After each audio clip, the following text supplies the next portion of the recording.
Good morning. So I'm Alan Marcus. I'm on the faculty here in the School of Education. I run our history education program, training our middle and high school history teachers. Okay.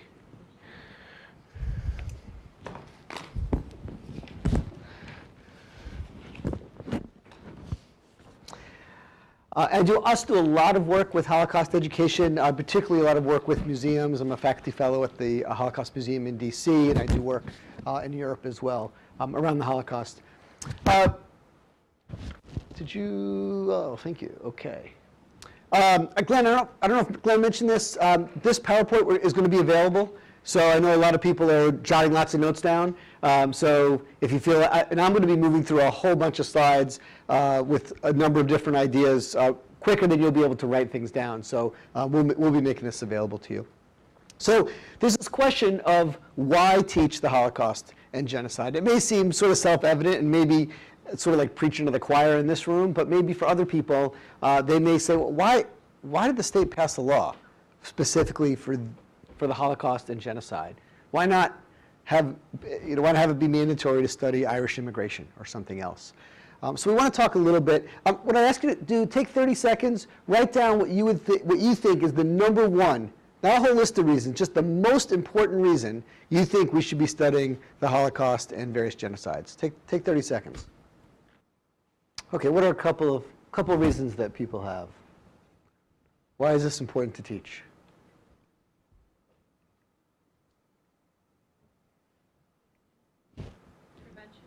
Yeah.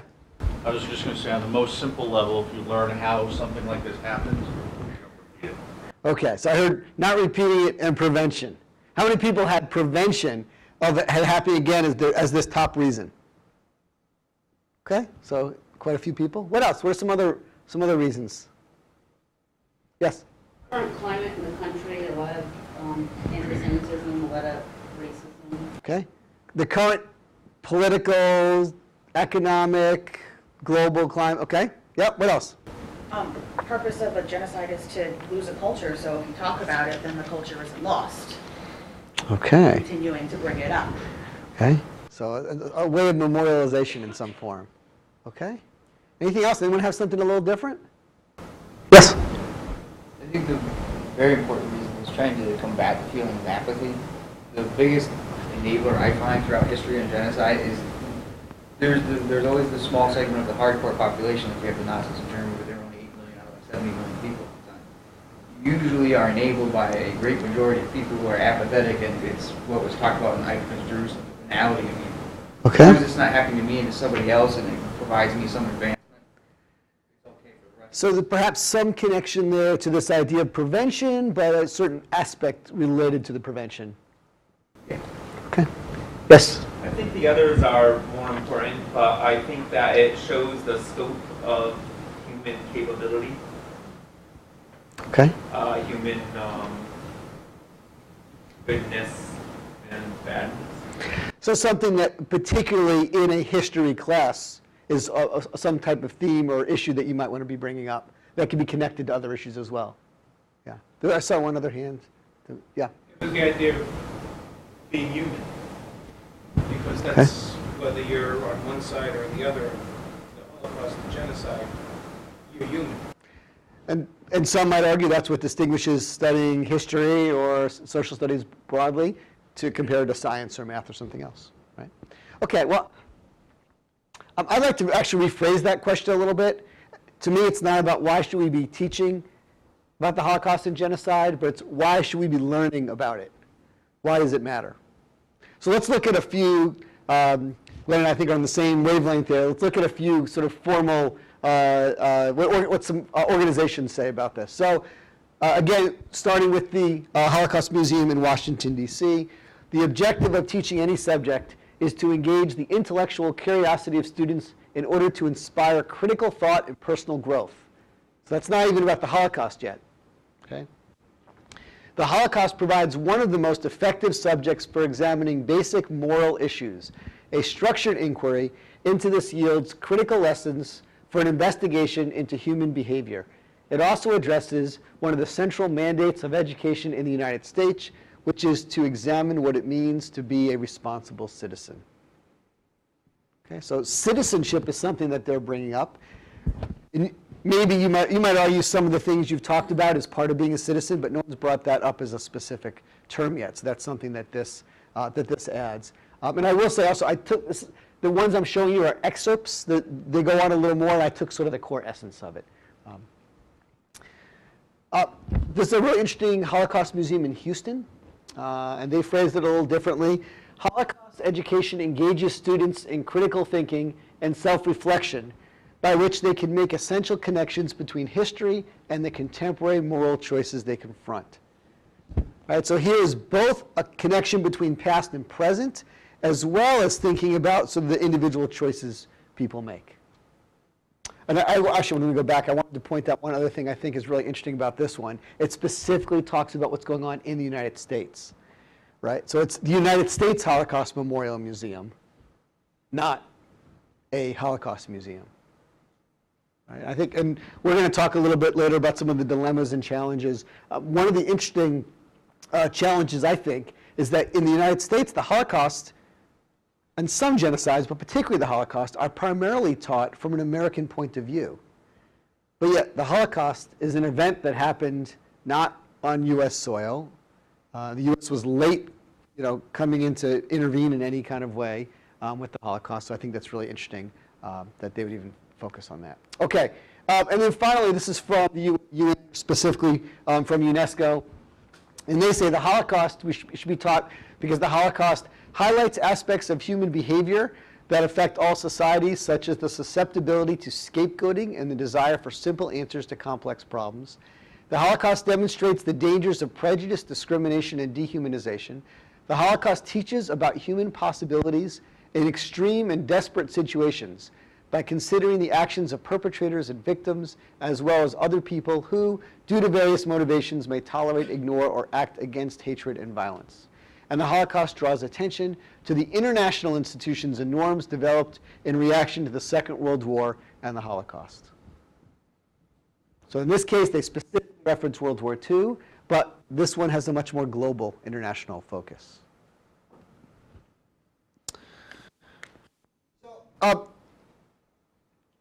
Here is a list that's in a little more student-friendly language, perhaps. It's most of the ideas that you talked about, but in the field of Holocaust education, these are sort of perceived as sort of the key reasons you might teach the Holocaust and genocide. It's important to know content. The Holocaust Museum in DC actually really emphasizes that. They say it's important to know this history. I mean, the other reasons are important too, but it's important to know it just for the sake of knowing about these past events. To prevent it from happening again, citizenship education, because of a recent surge in anti-Semitism and racism. For moral education, improving individual behavior. Due to the current state of world and current global politics. Some might argue that certainly overlaps a little bit with the racism, but I'm going to keep that as a separate one. And to honor those who's died, or to memorialize in some way. Okay, so in the field of Holocaust education, these are some of the key ones. I'm curious to see if we have any consensus in the room around these. So as a teacher, of course, your default is always, can you please put your phones away? Can you put them on silent? So this always, I use phones in class once in a while, and it always makes me a little nervous, but if you could please take your phones out.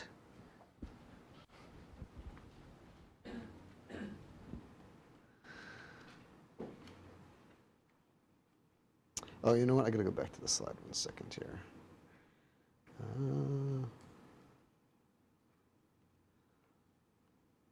So what I'm going to ask you to do, I'm going to ask you to go to it but not start the poll yet.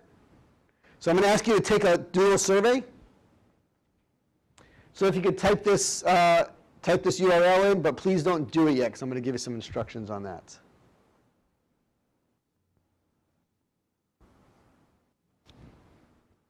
I'm not sure if it's case sensitive with the capital P and the capital E, but I know it works that way.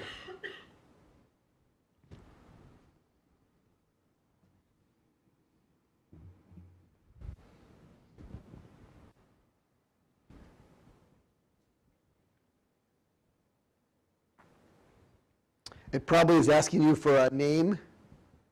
You put your name in or not. There's not going to be any real personal information in this. Well, at least I know one person worked. Is everybody there? Can I take this off? Everyone good if I take this off screen? Okay, so here's what you're going to do. If I hit show results. Come on. Okay, so when you click on one of these, if you just click on one of these, there's going to be little arrows on the left, up or down. So what I'm going to ask you to do is rank order them. Okay, so you're going to have to decide. There's a couple of my former students in here who are now rolling their eyes because we do this in class all the time called forced choice. I'm going to ask you to rank order them. So what you think is the most important to what you think is the least important.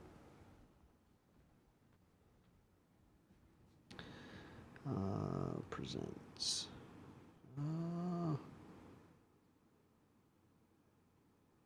Why isn't it showing? Oh, there we go.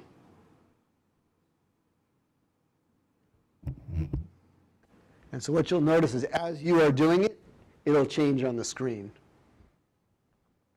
So this isn't going to show anyone's individual results. It's just going to show us as a group where we stand. Important to know content quickly moved from first to fifth. Is everyone just about done?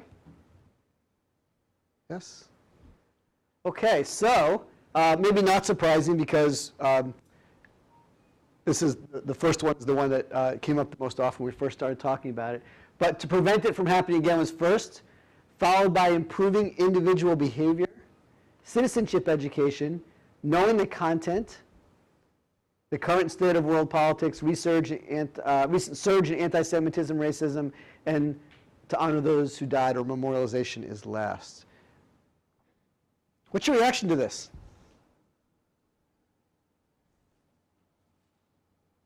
Yes? So my feeling is that preventing it from happening again is based upon many other things: moral education, improving individual behavior, understanding content, and being able to better our people around us, our students and those around us, will have the effect of preventing the kind of atrocities that happen in the world. So to me, that's a result. Those things feed into it. Correct. Okay. And of course, this is artificial. It's a great activity for students because it forces them to really think about it and helps us have discussions. But in reality, you don't choose one of these or you don't rank order them. But I think there would be people who would argue, no, I teach about the Holocaust or I teach about genocide to improve individual behavior. And yeah, maybe it has that effect of preventing genocide. But in my class, my goal is not to prevent genocide.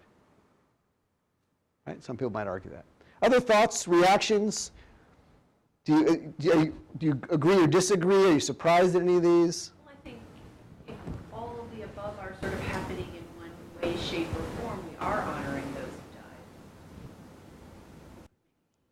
who died. People agree with that? Should there be some aspect of Holocaust or genocide education that is specifically about memorialization? Yeah. If you honor those who have died, you continue their culture. You teach about their culture, about the person who died, their culture, the language, the religions, teach about that, and therefore you're fighting the genocide that took place. Okay. Yep. I think one of the reasons why the Holocaust has often been taught in a literature-based class, whether at middle school or high school level, is because it's a way of honoring those who died. We learn about the stories. So one of the things that we always try to emphasize when you're talking about the Holocaust is the individual people and not just the statistics and numbers. Okay. Great. Yeah. I find the global politics and recent surge is a great way to connect it. Connect to their lives. Yeah. Yeah. You always got to find something that they can still look at this happened, I mean, 5 years ago, that might have been the last one. Yeah. Right? A year from now, that might move up, right? So there's always some aspect or element of what's happening in the world today that impacts what you're doing in your classroom and impacts Holocaust and genocide education. Right. Okay. And, this gets at your goals for Holocaust education, which is the next thing that we're going to get into now, is thinking about some of the challenges. I got to switch back to the PowerPoint. This is, if you haven't ever used this, by the way, it's called Poll Everywhere. You can do this is a free version. You can do really basic surveys with students. It's super, super easy to use. Took me about a minute and a half to set this up.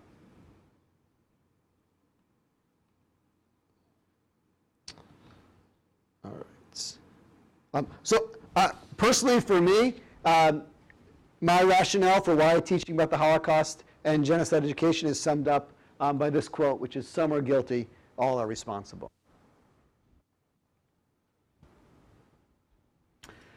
So in asking why we learn about the Holocaust and genocide, we also need to think about what is unique about teaching the Holocaust or a particular genocide, and what are some of the opportunities, challenges, and dilemmas in teaching the Holocaust and genocide. So that's what Glenn and I are going to talk about now. And we want to frame it sort of as big picture and think about some contextual issues. You're not going to leave here with a 2-week Holocaust unit ready to teach.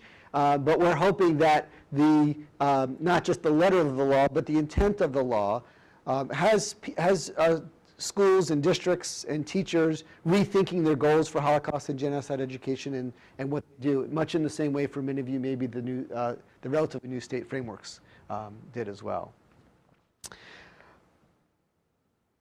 So we want to ask you again to give us a few quick answers. What do you see as some of the challenges, particularly challenges in teaching the Holocaust or genocides?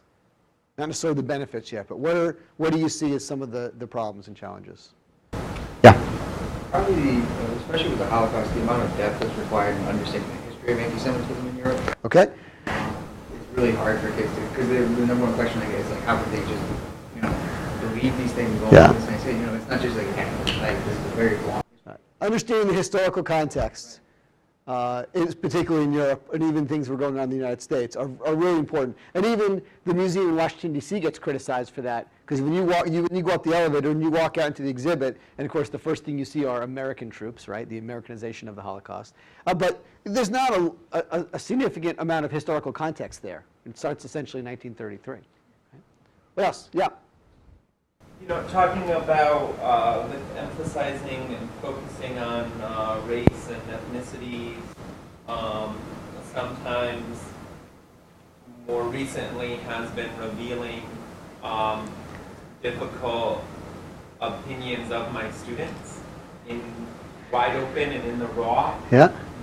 And it's very, very hard to know how to respond in a moment without a chance to reflect and process, because you don't want to make the wrong move in the class. This idea of things being difficult, that word difficult has actually come up several times, but that's one of the things we're going to get to in just a minute. This idea of the Holocaust and genocide being difficult history and how we manage that. Yeah. I think on a certain level, uncomfortableness on the part of the teacher, and having to deal with them. Going off of what you said, I had a student last year who actually was suspended for making racist remarks, and he would continually tell me that 1939 was the best year and how to deal with that in the classroom, and then also how to deal with that on a, kind of made me question some of my beliefs and how do I deal with that, and even to the point of the CNN is the Communist News Network and all this stuff, and it's very hard to deal with. And that's I wasn't even teaching the Holocaust or genocide. And that's certainly, we know that effective teaching connects things in the past to students' lives today, but the climate we live in right now also makes that more difficult in some ways, right? Yeah. Sometimes the challenge is what I really want them to take away from the lesson versus students seem to really focus on the ways in which people died, and they can become fascinated almost in that kind of dark events that happen there. Right. But that's not necessarily the thing I want them to take away. There's a much larger understanding that I want them to have. Yeah. They can tend to focus on that. And of course, the state frameworks have a large emphasis on inquiry, right? Students being able to ask questions, being able to explore things that are of interest to them. So how do you manage that if that's where they're going with their inquiry, right? So I want to start by sort of putting two ideas out there that might hopefully maybe push your thinking a little bit. The first is this idea, and this is something I've just been exploring in the past 6 months, which is there a need to rethink how the Holocaust is taught? And the reason I bring that up is because I would argue that Holocaust education is undergoing a seismic shift in what's going on, because we're shifting from what we call lived memory to learned memory, right? And all major events have this. We're going from a time where we've had Holocaust survivors, and I would argue Holocaust survivors have been present physically, intellectually, and emotionally in the development of Holocaust museums, memorials, and development of Holocaust education. For many museums, they're at the core of what happens at those museums. But Holocaust education, Holocaust museums would not be what it is today without the presence of survivors. And we're at a point now where we don't have much longer having survivors around. So we're at a shift from lived memory to learned memory. Most of you as teachers have probably experienced this recently with 9/11. Where there was a point where your students came in, they had lived memory of 9/11, they had this more emotional connection, right? And now they've shifted to, students today do not have any lived memory of 9/11, right? It's learned memory for them, but lived memory for you. So I think Holocaust education is going to undergo a really big shift, because sort of some of that moral compass is not going to be there. Some of the actual practices of education are not going to be there. And the question is, where do we go from here? How does that change the way we think about teaching the Holocaust? And I moved away from the Holocaust and genocide for a moment, just to thinking about the Holocaust. There's a couple of projects that are going on right now to try to deal with this.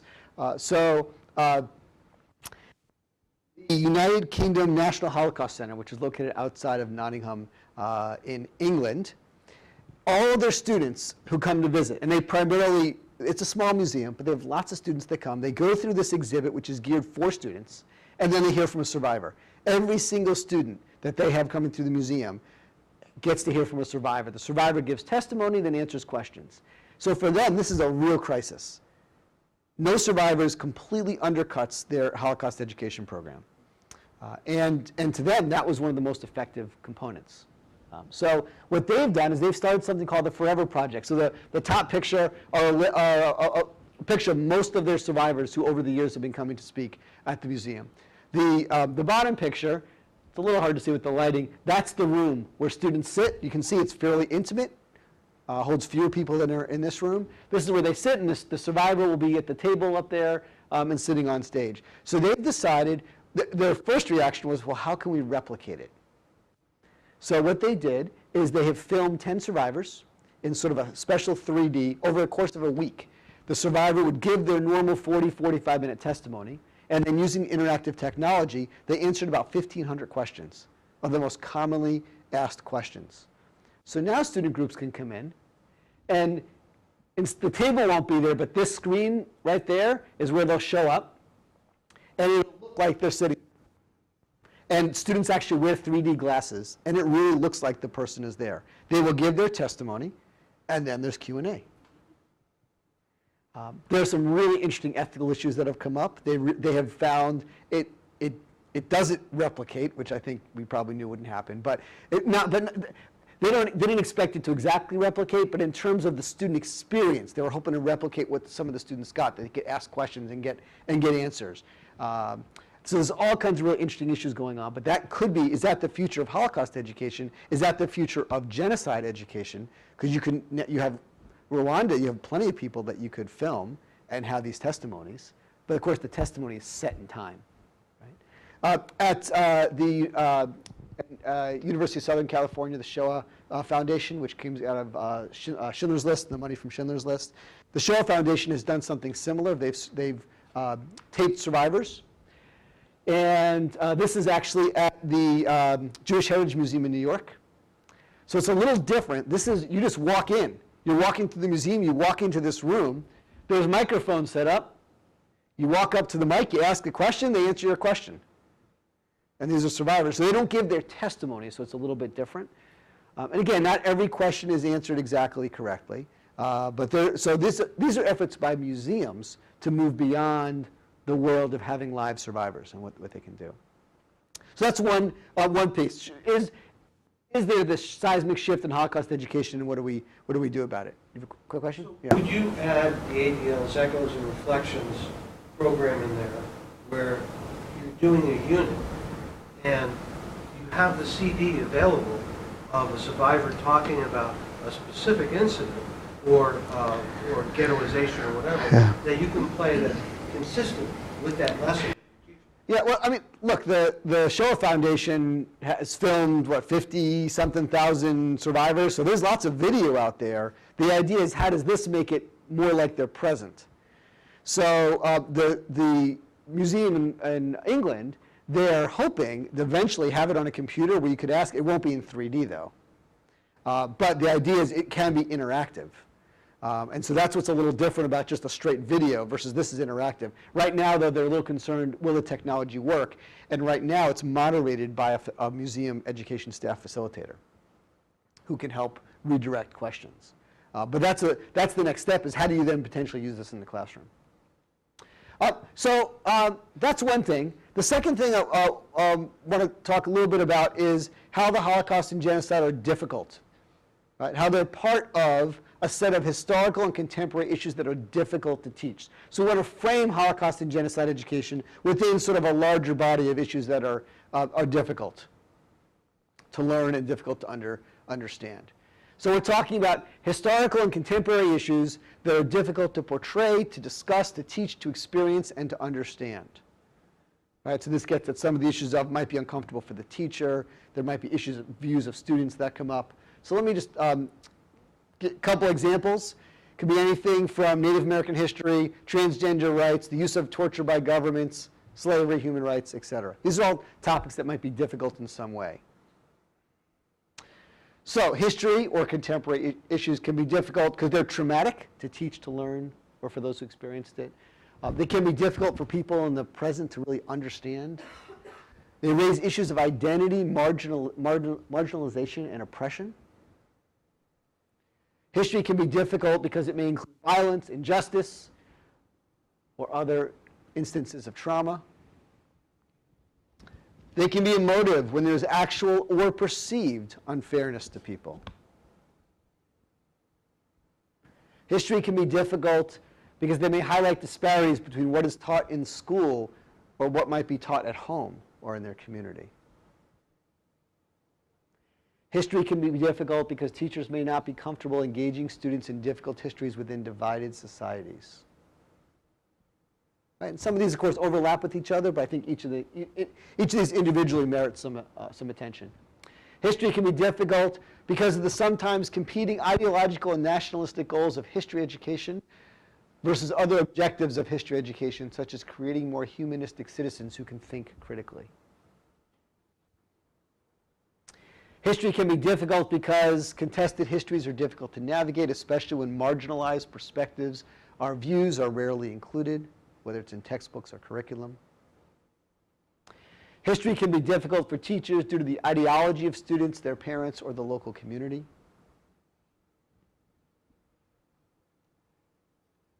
History can be difficult because students can struggle with their own prior beliefs of events, people, and issues, or the anxiety that comes with identifying victims, bystanders, perpetrators, and violence in the past. I think this is a point someone brought up earlier. History can be difficult because it can be conceptually challenging and contested. And then to take all of those and make it specific to the Holocaust, for instance, I'd argue the Holocaust is difficult to teach because of the trauma of those involved, the potential graphic content. That's one of the challenges we'll talk about as well, particularly with the Holocaust and genocide, is how and when and if do you use graphic content. The moral and historical complexity and scope of the event. I think that's one of the things that makes the Holocaust and genocide so important to teach, because of that moral complexity and so interesting. The broad range and quality of teaching resources. You type in Holocaust education, there are an amazing number of organizations and resources available out there, but they're of quite varying quality. But it can also be overwhelming. If you're a teacher and you don't have a lot of background content knowledge, the number of sources can be really overwhelming. and the widely varying goals teachers might have for teaching the Holocaust. Okay, do you want to?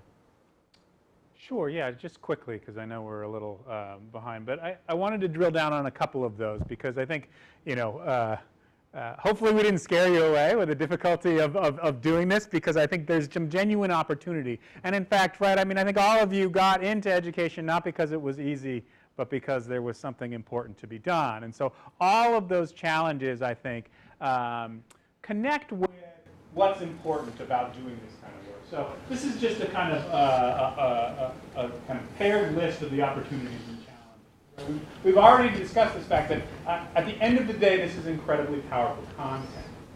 These are episodes, activities, these are components of your student's world that are in and of themselves compelling for a variety of reasons. And they have the capacity to really drive inquiry. Is my thing on?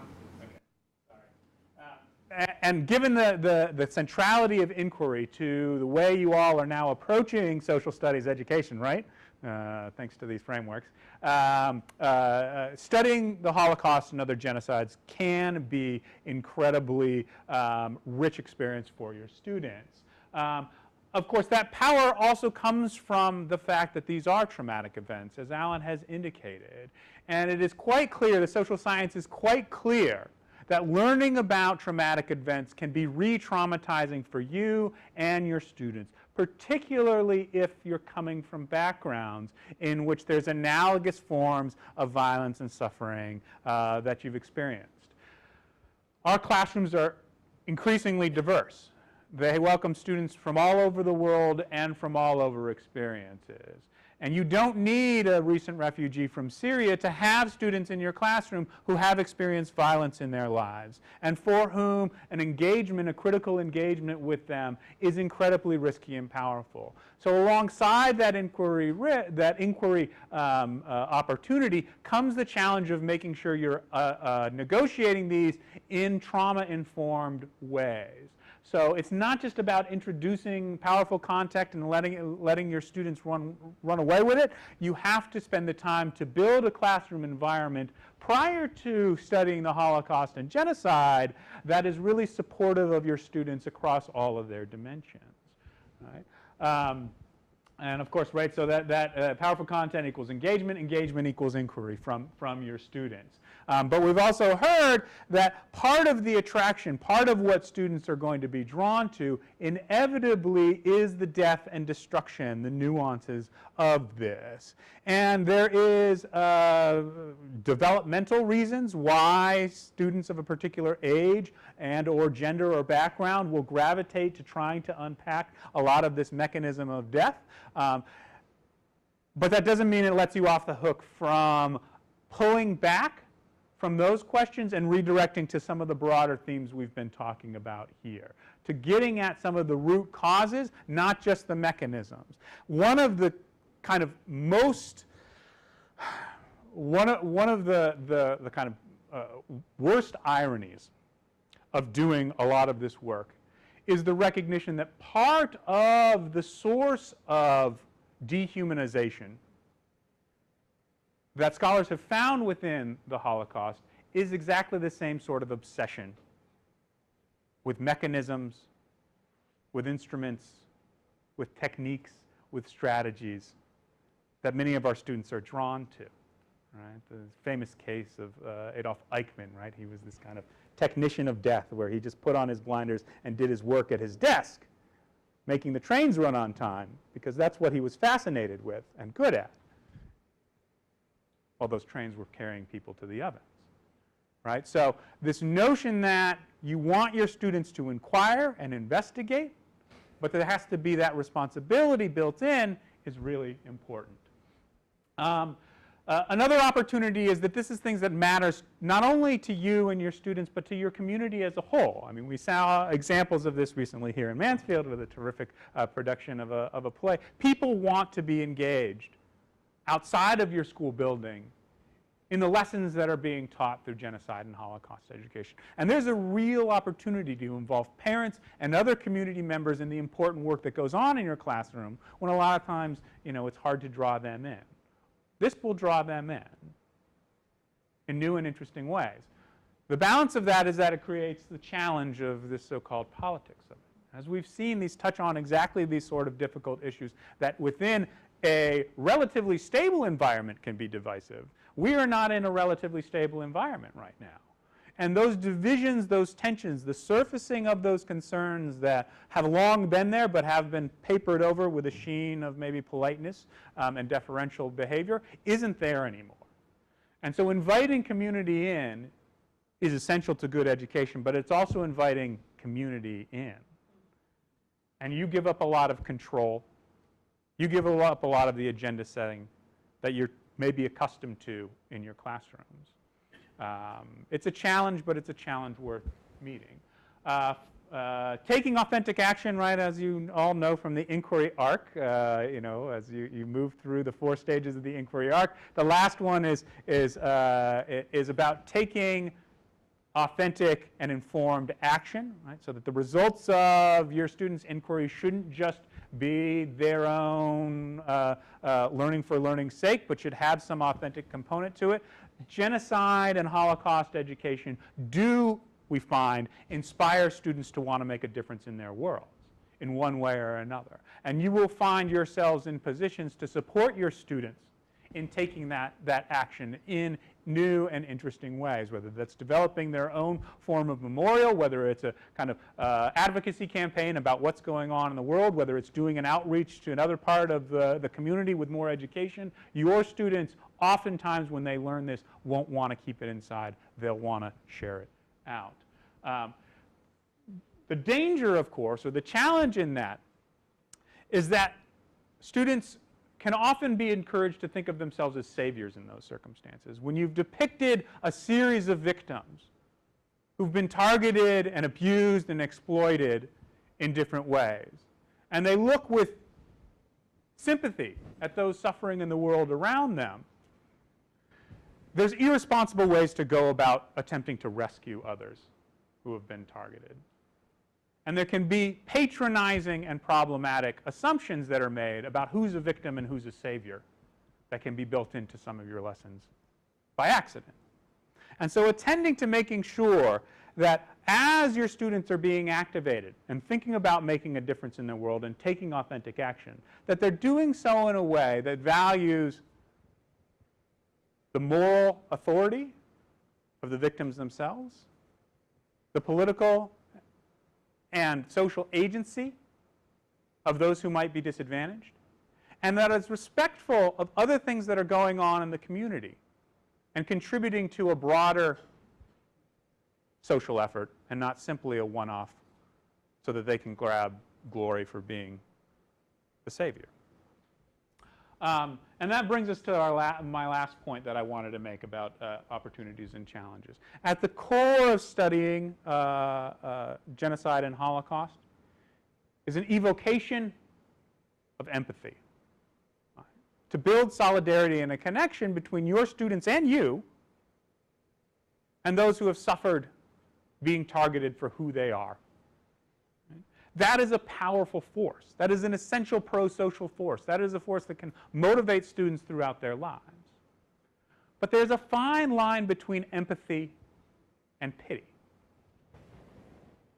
And as we go into some of these challenges of using graphic content, that's particularly the case.